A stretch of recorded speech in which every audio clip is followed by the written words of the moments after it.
Olá, mais um Ser Empreendedor no ar e hoje a gente veio contar a história da Mirella. Você que está nos assistindo, tá vendo esses pãezinhos aqui? Parece algo familiar ou não? Você vai descobrir que não é tão familiar assim. A Mirella, na verdade, trouxe essa receita de uma memória afetiva da família dela e vai contar pra gente agora como isso se transformou em um empreendimento. Mirella, tudo bem? Tudo bem. Conta pra gente que pãozinho é esse e que história é essa de empreender vendendo essa iguaria? Bom, esse é o famoso pão delícia. Esse pãozinho é muito famoso no Nordeste e Norte do país e ele é tradicionalmente um pão bem levinho com recheio de queijo. Lá na Bahia, eu sou baiana, eu moro aqui em Campinas tem 12 anos e lá na Bahia isso é muito comum e a gente, por já ter, eu e minha mãe 12 anos aqui, a gente sempre tinha vontade de comer e nunca achava. E aí, esse pão é um pão que entra para café da manhã, ele entra para comemorações, aniversário, tem muito em aniversário, coxinha, bolinha de queijo e o pãozinho. E aí a gente decidiu que no começo a gente queria comer mesmo. Fez para vocês. Fizemos pra gente. E a gente foi dando para as pessoas mais próximas, e aí foi todo mundo querendo, todo mundo gostando, e aí virou o nosso empreendimento. Mas como foi isso, desse momento em que vocês fizeram primeiro para a família, depois para os amigos e perceberam que tinha um público que queria experimentar? Como que foi esse processo? Antes da pandemia, eu fiz alguns cursos profissionalizantes. Eu estudo nutrição e faço gastronomia, mas antes mesmo de eu começar a faculdade de nutrição, que foi o início da minha primeira graduação, eu comecei alguns cursos de salgado, de doce, de bolo, e aí eu e a minha mãe, ela começou a me ajudar e a gente entrou nesse ramo de gastronomia. Tá. No começo a gente fazia bolo. E aí Simples. Bolo simples, bolo caseiro, Tá. alguns bolinhos de aniversário, um pouco mais rebuscado, mas não era algo muito grande assim, era só para quem a gente conhecia e tudo mais. E aí veio a pandemia e com aquilo de todo mundo em casa, todo mundo fazendo as próprias coisas, botando a mão na massa, a gente acabou ficando um pouquinho mais parado. E aí, nessa de procurar mais coisa, aquele ócio daquele tempo que não tinha muito o que fazer, a gente pensou no pão. E aí a minha mãe acabou achando um curso e ela falou que a receita era ótima, não sei o quê, e me ensinou. Tá. E aí os clientes que a gente tinha ainda com o bolo, a gente começou tá aqui o bolo e experimenta o pão. E aí a pessoa provava. E já era esse pãozinho E já aqui. era esse tradicional. Tá. E a pessoa provava e queria mais. E a gente, tá bom, a gente vai fazer. E aí a gente começou a fazer tudo. Fulano quer, e aí a gente foi fazendo. Ele é vendido por unidade? Como que funciona? Eu vendo hoje com kit de 15 ou 30 unidades. E eu Ah. trabalho com alguns tipos de sabores. Tá. E quanto que custa, por exemplo, esse básico aqui? O kit com 15 é R$22, e esse com recheio. Sem recheio é R$19. O tradicional da Bahia, que você disse que tem essa receita, ele já é com o recheio ou Isso. ele é só o pão? Ele já é com o recheio. Lá, as duas frentes que mais saem são com recheio e sem recheio. Sim. E aí, ou nesse formato redondinho, ou no formato tipo de quibe, assim. Ele continua sendo grande, mas ele tem as pontinhas assim. Porque pra gente que é aqui do estado de São Paulo, olha assim e pensa que é um pão de queijo recheado.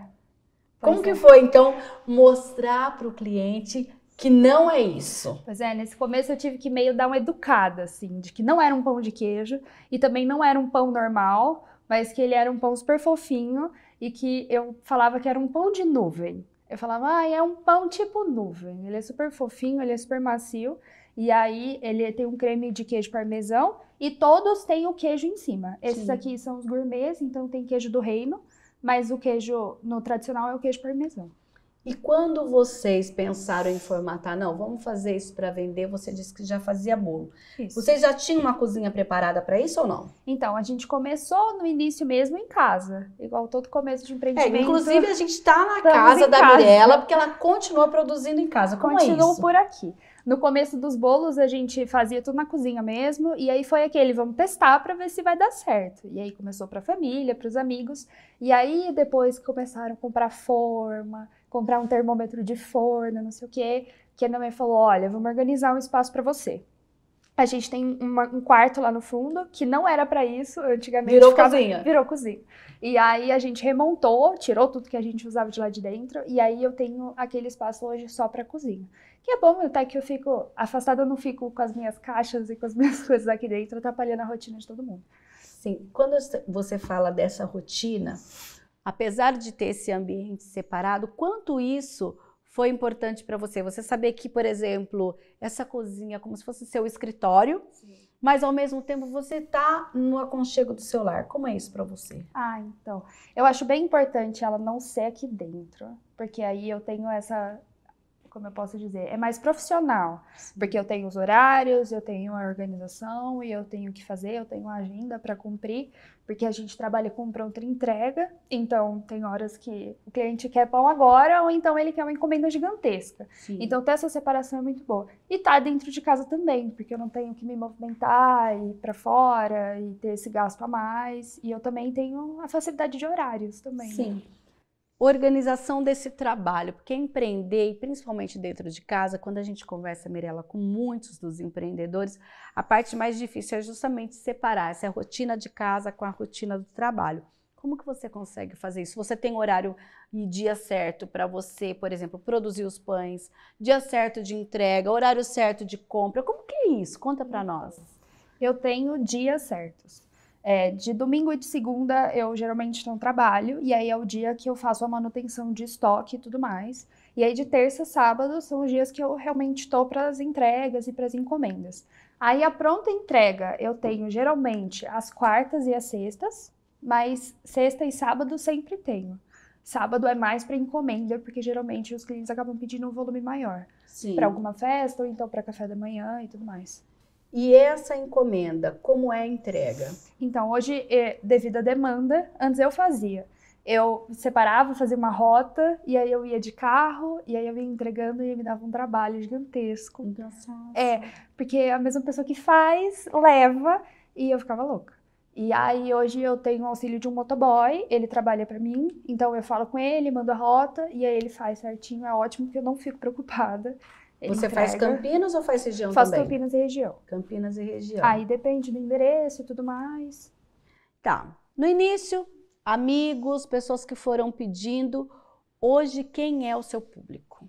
Então, a captação de clientes hoje é pelo Instagram. A gente trabalha com algumas publicidades e é o pessoal que tá ali, tá consumindo. Eu fico postando um pouquinho do dia a dia. Não dá para postar muita coisa, porque, como eu te disse, eu tô fazendo, eu tô vendo se tá sendo entregue, não sei o que lá. Quando eu vejo, eu esqueci de postar uma foto. Ai, fiz aquele pãozinho lindo, mas não postei. Às vezes os clientes tiram fotos, aí, graças a Deus, eu reposto tudo. E aí fica todo mundo, ai, que lindo, eu quero esse.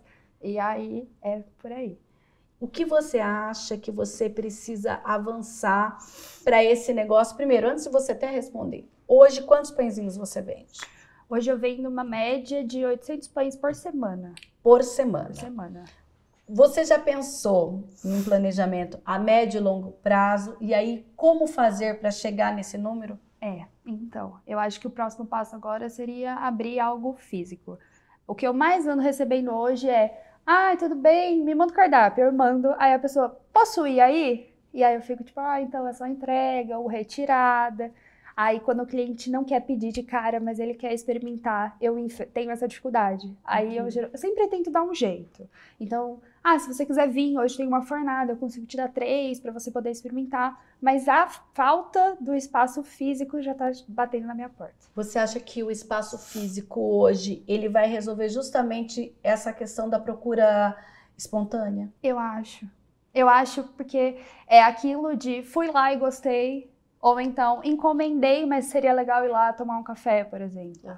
E o passo, como empreendedora, como empresária, para alcançar esse espaço físico? Você tem feito algum tipo de planejamento ou ainda esse espaço físico está ainda só no desejo? Ele está no sonho, por enquanto. Por conta das minhas 2 graduações, eu ainda estou no final de uma delas, no início de gastronomia, então eu ainda estou tentando conciliar tudo, sem deixar nada por aí perdido. Esse ano você finaliza a primeira? No meio do ano que vem, Então. Finalizo nutrição. E eu tô no início de gastronomia. É tecnólogo, então são 2 anos. Eu tô no começo do 1º ano. Então eu ainda tô no sonho do ponto físico, tentando encaixar tudo. Em que momento você acha que vai conseguir, mais ou menos, quanto tempo você fez uma Então, tem 1 ano e meio que eu tô fazendo isso, né? Acredito que tenha demorado pelo menos uns 6 meses para eu me estruturar e abrir essa carteira de clientes. E aí, hoje que eu já tenho os clientes fixos, que eu já tenho esse pessoal, eu acredito que pro ano que vem, assim. Gente, vocês que estão assistindo, vocês não estão vendo, mas a mãe da Mirella está aqui acompanhando tudo. E eu já soube que ela é o seu apoio, o seu braço direito. Conta para mim dessa participação. Pois é. No começo, a minha mãe me ajudava 100% com tudo, porque eu também não dava conta. E aí, era uma questão de... Quando tudo é muito no começo, fazer 30 é muito. Hoje que eu faço, tipo, 600 por dia, eu consigo e tá tudo bem. Mas quando era 30 no começo, eu surtava. E aí ela sempre me ajudou muito. Eu não conseguia fazer as entregas, o meu carro era pequeno, e aí eu precisava do carro dela, e aí às vezes a gente entrega em valinhos de tipo 6 bandejas e não cabia no meu carro, porque elas tinham que ir uma do lado da outra. Então ela sempre me ajudou nesse começo, tanto no preparo e tudo mais. E aí depois que ela viu que eu conseguia andar, ela ficou mais na retaguarda, assim. Então hoje ela já me dá mais aquele apoio quando eu tô surtando, quando eu peguei mais coisas do que eu tava esperando. Ela tá sempre por aqui. E como que é para você? Você tem quantos anos? Eu tenho 21. 21, uma jovem empreendedora. Como é para você saber que já está trilhando esse caminho tão jovem, mas por outro lado tem essa segurança do apoio da mãe? Ah, eu gosto. Eu gosto disso, de estar fazendo algo para mim, por mim, do meu jeito, porque as novidades são eu que penso, as fotos sou eu que faço, as embalagens sou eu que desenvolvo, então tô sempre eu ali. Mas é muito bom ter esse apoio, né? Porque se acontecer alguma coisa de errado, eu tenho tá tudo bem, vai dar tudo certo ali do meu lado. E você, como sonho da Mirella, você pensava que seu primeiro emprego seria já o seu próprio negócio ou não? Não pensava. Pra falar a verdade, eu não consigo nem imaginar o que eu pensava que eu realmente seria quando eu era pequenininha, assim. A não ser veterinária, né? Que é aquele sonho de meninas serem veterinárias. Mas não imaginei que ia ser isso, que ia acabar nisso e que eu sempre gostei de cozinhar, mas eu não imaginei que eu fosse realmente entrar de cabeça nesse ramo. E esse 1 ano e meio tem valido a pena? Tem. Foi 1 ano e meio que eu não esperei que fosse acontecer tudo que aconteceu. Realmente não botava muita fé de que ia dar tão certo. Principalmente por ser algo que não é todo mundo que conhece. E não é todo mundo que tem esse interesse em conhecer. Mas é o que eu sempre digo. Não conheço um cliente, uma pessoa que não tenha aprovado e tenha falado, putz, acho que eu não gostei. A não ser que você não goste de queijo ou tenha algum problema de intolerância. Sim. Porque eles são lotados de queijo. Mas de resto, ele é bem gostoso. Ah, legal. Então, olha, a gente já vai firmar um compromisso aqui do Ser Empreendedor voltar a conversar com você quando a sua loja física for aberta. Amém. Combinado? Combinado. Tá certo, então. Muito obrigada. Obrigada a vocês. Gente, nós paramos por aqui, mas o programa não terminou. A partir de agora, você fica com as dicas de livros e filmes sobre empreendedorismo. E no bloco que vem, a gente fala mais um pouquinho sobre o que é empreender. Não saia daí.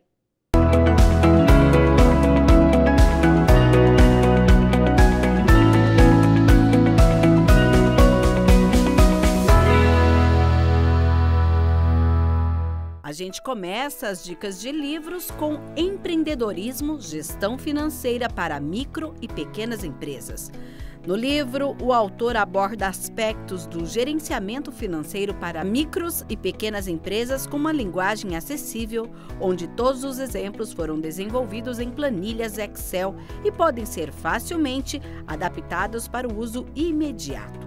São assuntos corriqueiros, mas com dicas que podem trazer grande competitividade, reduzindo custos com a manutenção de caixa, gerência de estoques e controle de recebíveis. O livro resume todas as necessidades da administração financeira, mostrando, inclusive, formas para calcular preços de novos produtos e controlar a rentabilidade dos antigos, além de processos para avaliar se vale a pena investir em uma nova máquina ou se o produto cobre os custos fixos e ainda oferece uma margem de lucro ao microempresário, o chamado ponto de equilíbrio operacional.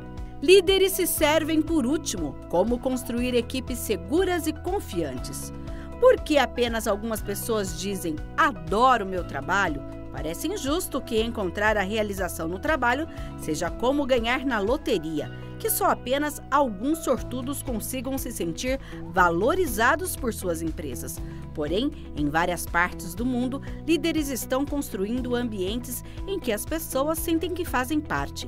Em algumas equipes, as pessoas confiam tanto umas nas outras que literalmente dão a vida pelos colegas. É o caso, por exemplo, dos fuzileiros navais norte-americanos, que têm esse lema: os oficiais se servem por último. A partir da observação desta e de outras corporações e também do estudo das substâncias biológicas desenvolvidas ao longo do processo evolutivo do homem, o etnógrafo Simon Sinek mostra como certos locais criam círculos de segurança que levam a equipes estáveis, adaptadas e confiantes, onde todos se sentem à vontade e devotam toda a sua energia para, junto com a empresa, prosperar e aproveitar oportunidades.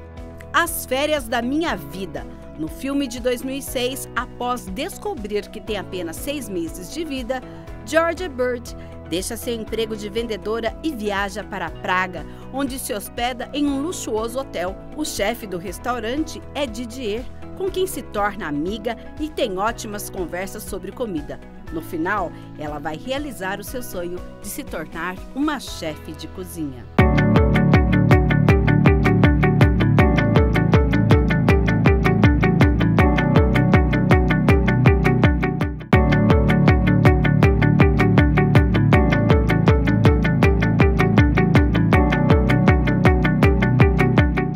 Você que acompanhou o primeiro bloco do Ser Empreendedor, viu aí que a gente mostrou aí o case da Mirella, né? Empreendedora jovem, que resolveu trazer a receita de família lá da Bahia para o seu negócio aqui na região metropolitana. E nós viemos agora até o Sebrae Campinas para conversar sobre esse mundo, a idade, o setor de panificação, como que tá isso? E quem vai conversar com a gente agora é a Andresa.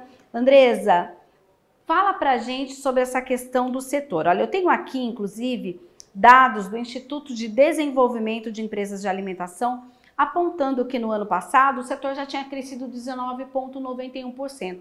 E a gente tem visto, principalmente aqui na região metropolitana de Campinas, vários empreendedores que trabalham com a panificação artesanal, né? Por outro lado, também a gente tem visto os números de empreendedores jovens aí entre 21 e 30 anos que também crescem no estado de São Paulo e na nossa região.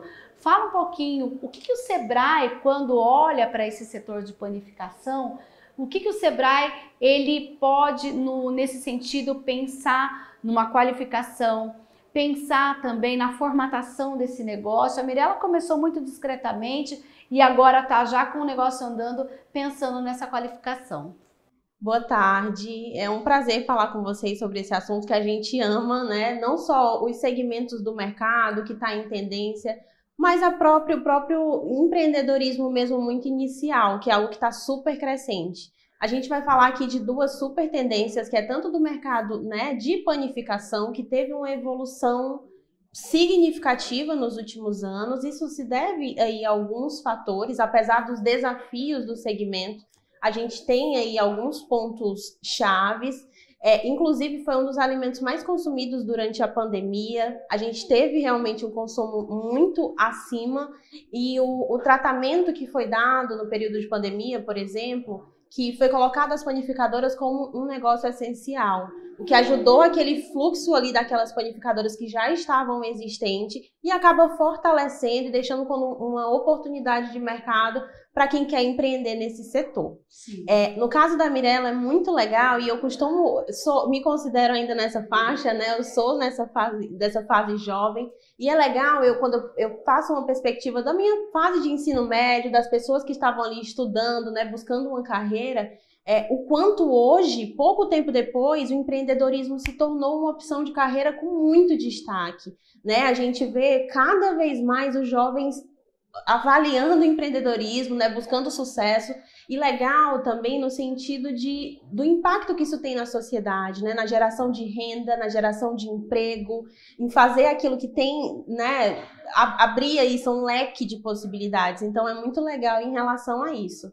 O Sebrae, tudo que se trata de mundo do empreendedorismo, de uma forma geral, seja para quem é jovem, né, para quem está numa idade mais avançada, para todos os tipos de segmento, a gente tem o suporte, né? Nós temos os projetos que são mais segmentados, mas temos programas robustos que a gente atende todos os tipos de setor e de segmento do mercado, mas a gente consegue aí abraçar tanto para quem está iniciando, para quem está numa fase de transição, né, que está ali a todo vapor, mas que vê que é o momento de crescer, como quem está também já consolidado no mercado, mas sempre tem que ter um fôlego e um renovo para se manter em atividade. Quando a gente pensa, por exemplo, como você disse, e é o caso da Mirella, que começou fazendo bolo, mas aí viu que tinha muita gente fazendo bolo, falou, vamos trazer aquela receita lá de família. Esses jovens empreendedores que procuram, na memória afetiva, criar um produto que possa atrair, ter um nicho específico de clientes. É muito legal e é o que eu costumo falar nas nossas palestras, né, com o nosso público-alvo dessa faixa, que faça aquilo que você vai imprimir ali algo diferente, que tenha a sua personalidade. No caso da Mirella é legal saber, porque, tipo, ela tá em Campinas, mas ela veio da Bahia, né, tipo, tem um resgate aí da cidade dela, da família dela, algo cultural. Então, tudo que a gente consegue colocar a nossa impressão ali, o nosso toque, o nosso diferencial, a gente aumenta as possibilidades de se destacar no mercado. Hoje a gente está falando, apesar de tudo, de um mercado extremamente concorrido, né? A gente tem aí sempre coisas novas, novas tecnologias, novos modelos de negócio. Então, eu acho que a essência precisa vir realmente de coisas como da Mirella, né? De receita da família, de algo que vai amor, que vai realmente ali o diferencial. E no caso dela, não para por aí. Inclusive, agora ela está fazendo a faculdade de gastronomia e tudo mais. Essa questão do jovem também, que quando monta um negócio, fala, eu não vou parar, eu quero ampliar meu conhecimento, isso é importante? Muito. Com a experiência que a gente tem aqui atendendo os empreendedores, é muito certo isso, não é uma pesquisa exata, mas a percepção, para mim, por exemplo, é algo muito consolidado. E que sempre aquele empreendedor que está buscando conhecimento, que ele acha que nunca está pronto, o produto dele nunca está bom o suficiente, sempre tem algo para melhorar, ele tem algo para aprender, tem algo para aprender com os outros, para ensinar. Geralmente esses empresários, eles estão com a empresa consolidada, são empresas que têm esse diferencial. O contrário de outro tipo de perfil, que é aquele que acha que já está bom, que já sabe o suficiente, que não precisa estar reciclando ali aquele conhecimento, esse empresário, geralmente, a empresa não é tão boa comparado com o outro. É uma questão de perfil empreendedor. Isso vem, assim, quase que no DNA mesmo, né? Aquele diferencial. Mas eu acho que é uma das dicas essenciais, né? Não falando, assim, de questões técnicas, mas questão de perfil empreendedor. Essa busca por conhecimento. E outro ponto é que é isso, o mercado, a cada dia, ele se renova, né? A gente tem muita coisa nova o tempo inteiro. Se esse empresário não tem essa visão mais panorâmica mesmo da situação, de fazer análise de mercado, de ver quais são as tendências, de tentar preencher essas lacunas que estão em abertos, porque, por exemplo, o setor da panificação, apesar de estar em constante evolução, de ser algo que está em super destaque, sempre vão ter lacunas e dificuldades, sempre vai ter algo para ter ali o diferencial, para melhorar a experiência do cliente, e esse perfil de buscar, de saber mais, de se renovar, eu diria que é um dos segredos do sucesso aí. E essa questão de, olha, abri o meu negócio, comecei a vender para os amigos, vender para a família, mas agora eu preciso expandir, não sei para onde vou. O que o Sebrae, nessa perspectiva, consegue aí atuar e ajudar os empreendedores? A gente tem vários cursos, né? Tem orientação aqui no balcão, não só aqui, porque para vocês terem ideia, o Escritório Regional de Campinas, ele atende 22 municípios na região. Cada um desses municípios nós temos um posto do Sebrae aqui, para tirar dúvidas, para dar orientações e tudo, né? Que eu acredito que Mirella, assim como muitos espectadores que estão aí em casa, e tá empreendendo, tem essa dúvida, né, de como eu vou crescer, poxa, e agora, como profissionalizar? Até então era tipo na cozinha da minha casa, de uma forma, mas agora eu quero ter um espaço físico, quero crescer. E é isso, a gente tem orientações, nós temos cursos, temos palestras. É sempre interessante aproveitar também as facilidades do dia de hoje. Antes, assim, um passado não tão distante, era muito mais complicado fazer, por exemplo, análise de mercado. Fazer uma pesquisa, né, fazer um mapeamento dos seus concorrentes, ver como eles se posicionam, onde eles estão, o que eles fazem. Isso hoje é muito mais fácil. Avaliar também, isso é indispensável, o modelo de negócio, né? Criar um modelo de negócio que seja sustentável ao longo do tempo. Não pensar sempre só aqui no hoje, mas pensar se aquilo é sustentável, qual é o público-alvo, né, daquele setor ali, quais são os valores, quais são as fontes de receita, como é que eu posso ter o meu diferencial. Então, quais são todos os custos envolvidos. Quando a gente fala também de panificação, é interessante estar muito atento na questão de processos, de fichas técnicas, controle de qualidade. Isso aí realmente são um pilar, sim, essencial. Além do que, quando a gente pensa em alimentação, também tem as questões de vigilância sanitária, não tem aqui na cidade? Ou qualquer cidade tem isso? Com certeza. A partir do momento que você está ali manuseando os alimentos, né, fazendo o processo de fabricação, existem uma série de regras e normas que precisam ser seguidas independente do local. E chegando no Sebrae, por exemplo, esse empreendedor que ainda não tem essa informação, ele começa a ficar a par de todos os requisitos para empreender, por exemplo, na panificação. Sim, a gente consegue dar essa visão na parte de gestão de negócios, da parte de gestão empresarial. Outras características muito específicas, a gente dá o direcionamento de onde esse empreendedor consegue buscar essa informação. Entendi. Agora, quando a gente pensa, por exemplo, nessa questão de jovem empreendedora, no caso da Mirella, por exemplo, a mãe começou a ajudar, né? Sempre que a gente vê um jovem empreendedor, ou às vezes ajuda na confecção daquele produto, ou ajuda na entrega, às vezes ajuda com o empréstimo de um valor para iniciar o negócio. Como que é essa questão da participação da família no empreendimento de um jovem? Então, um dos pilares nessa parte de transição, né, que tá tudo muito caseiro, muito familiar, e não que vá deixar de ser, eu acho que faz parte da essência, por exemplo, do negócio dela, mas é interessante ter, por exemplo, muito definido o quadro de gestão de pessoas dessa empresa. Né? Qual é o papel de cada um ali, quais são as atribuições, as funções, quais são os limites, organograma, fluxograma, quem está acima de quem, e tentar sempre buscar essa comunicação clara, assertiva, independente, claro. O ambiente familiar às vezes se torna, tem a sua parte boa, claro, como tudo, né? Tem suas vantagens, mas também tem um lado que deve ter um cuidado maior, né, para não confundir ali as relações do ambiente profissional, do ambiente familiar. Nós temos aqui consultoria de gestão de pessoas, que é realmente bem personalizada. A consultora ela faz uma análise e dá direcionamento. Nós temos também consultores credenciados ao Sebrae, que podem fazer esse tipo de orientação. Mas, de forma geral, gestão de pessoas de fato, um dos desafios de toda e qualquer empresa. Quando se fala de algo familiar, tem que olhar aí com um olhar mais cuidadoso, né, com mais cautela, para que não tenha problema. Quando a gente pensa nesse empreendedor jovem, e a gente passou aqui uns números, né, por exemplo, no estado de São Paulo, entre 21 e 30 anos são 911 mil, e aqui em especial em Campinas, 25.651.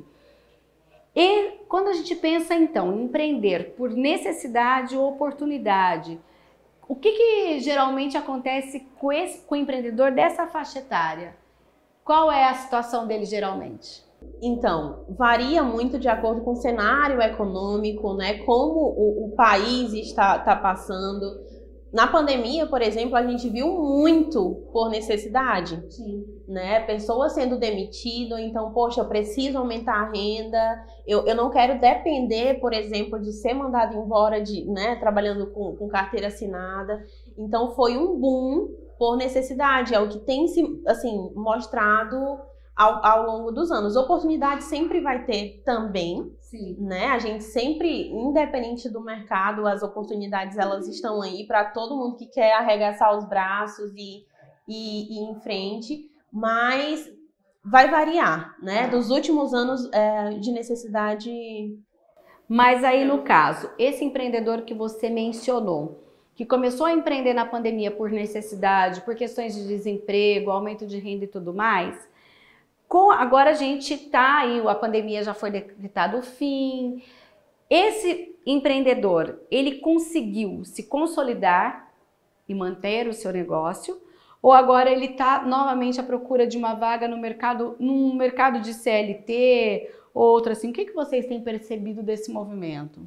Olha, é meio que até uma resposta de consultor, mas assim, depende, é muito variável, né? Porque acho que a visão é assim, para tudo na vida, depende muito do perfil, do quanto a pessoa está preparada para exercer aquilo, do quanto ela é boa naquilo que ela faz. Porque, por exemplo, às vezes você consegue entregar um produto de excelente qualidade, né? De excelente qualidade, assim, algo que realmente é questionável, mas não tem uma gestão empresarial boa, né? Então, assim, é um conjunto de fatores que vai desde o perfil do empreendedor, a questão econômica, a qualidade do produto, a gestão, que vai muito além, né? A gente está falando, assim, de gestão empresarial de uma forma geral, mas gestão financeira, gestão de pessoas, de processos, de marketing. Hoje em dia, nos primeiros 5 anos, a gente pode dizer aí que quase que metade das empresas decretam falência, né? Já nos primeiros 5 anos por conta de problemas financeiros,